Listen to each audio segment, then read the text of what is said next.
ஒரு நாள் சிவாஜி கணேசன் சார் வீட்டுக்கு நான் போய் அவரை சந்தித்து பேசியிருக்கேன்.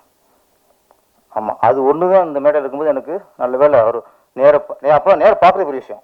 வீட்டுக்கு போய் ரூமில் போயிட்டு பார்த்து நாம் நம்மளே உள்ளே விடுவா நம்ம அசிஸ்டன்ட் டைரக்டரு. அப்போ அஜித் சாரோட மேரேஜ் டைம், அவருடைய இன்விடேஷன் கொடுக்குறதுக்காக சாலினி அவங்க அப்பா நான் கூட ஒட்டிக்கு போகிறதுக்குல அப்படி போனதான் போய் அப்போ கொடுத்து. அப்போ ஏன்னா எல்லாருக்கும் கூல் ட்ரிங்க்ஸ் கொடுத்தாங்க.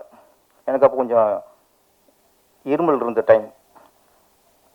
அப்போ பாபு சார் சாலினி எல்லாரும் கூல் ட்ரிங்க்ஸ் சாப்பிட்டாங்க. நான் அப்படியே வச்சு குடிக்கணும் நடிச்சுட்டே இருக்கேன். யார்கிட்ட நடிக்கிறதுக்கு முன்னாடி நான் குடிக்கணும்னு நடிச்சுக்கிருக்கேன்.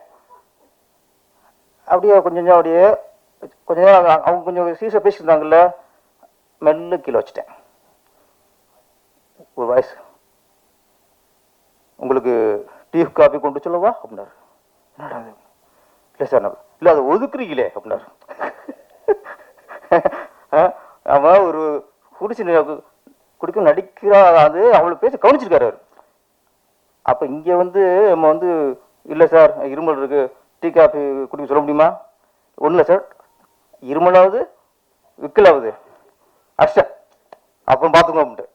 அவர் அந்த அனுபவம் ஒரு நேராக பார்த்தா அவர் நம்மகிட்ட வந்து வார்த்தை பேசியிருக்காரு. இதெல்லாம் வந்து பார்க்கும்போது ரொம்ப ரொம்ப சந்தோஷமாக இருக்குது. என்ன சார் ராஜான்னு ஒரு படம் கஸ்தூராஜா டைரக்ஷனில் நடிகர் சிவாஜி கணேசன் முரளி சார் நடிக்கிற படம். அப்போ நான் படம் பண்ணுறக்க முரளி சாரை அப்போ போய் மீட் பண்ணிக்கிட்டு இருக்கேன். நான் வர சொல்லியிருந்தார். நான் காலையில் போயிட்டேன். பொண்ணு அப்போ தான் அவசரமாக ஷூட்டிங் கிளம்பியிருக்காரு. டக்குனு என்ன ஒன்றாரு, நான் ஷூட்டிங் கிளம்புறேன் நீங்கள் கூட வாங்கட்டார். வண்டி டிரைவர் பக்கத்தில் முன்சீட்டில் முரளி சார் உட்காந்துட்டாரு, பின்னாடி நான் உட்காந்துட்டேன். அப்படியே போயிட்டு இருக்கு ஏஆர்எஸ் கார்டன். அந்த கேட்டுக்குள்ளே போகும்போது ஒரு 8 இருக்கும். கேட்டுக்குள்ளே வண்டி நுழையுது. கொஞ்சம் போனோன்னே முரளி பதறாரு டிரைவர்கிட்ட, நிறுத்துறாரு. அவன்கிட்ட கொஞ்சம் நிறுத்திட்டான். எனக்கு பதட்டான், என்னடா இவ்வளவு பதறாரு, என்னடா அந்த புரியல. பார்த்தா வண்டி உள்ள அப்படின்ட்டு அங்கே பார்த்தா சிவாஜி கணேசன் சார் அந்த கோயில் இருக்குல்ல அந்த இடத்துல சீட்டில் உட்காந்துருக்காரு. வண்டியை நிறுத்திட்டு இறங்கிட்டார் சார்.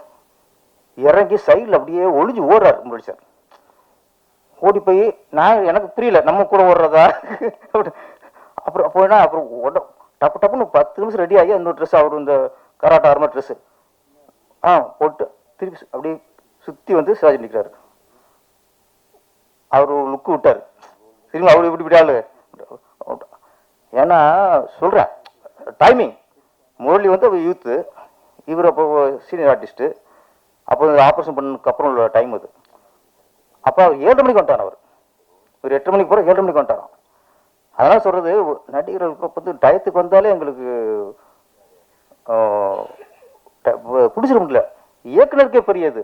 அப்போ நாங்கள் நினச்சப்போ எடுக்க முடியும். அன்றைக்கி அப்போ தான் அந்த சீன் நாங்கள் முடிக்க முடியும். நாங்கள் இன்னைக்கு இந்த சீனை முடிக்கலாம்னு நினைக்கும் போது ஹீரோ 10 மணிக்கு தான் அப்படி சீன் முடிக்கிறது. அப்போ மொத்த பழியும் சுமக்கிறது யாருன்னா 40 நாள் 50 நாள் படத்தை எடுக்க 50 நாள் நம்ம நினைப்போம், சொல்லியிருப்போம் புளிசட்டை 60 நாள் ஆகும். இழுத்து விட்டான் செலவை. யார் சொல்லுவாங்க? எங்களே சொல்லுவாங்க, டேரக்டர் சொல்லுவாங்க. டேரக்டர் இது செலவு எடுத்து விட்டான், 40 நாள்னா 50 நாள் எடுக்கிறான். யார் காரணம்?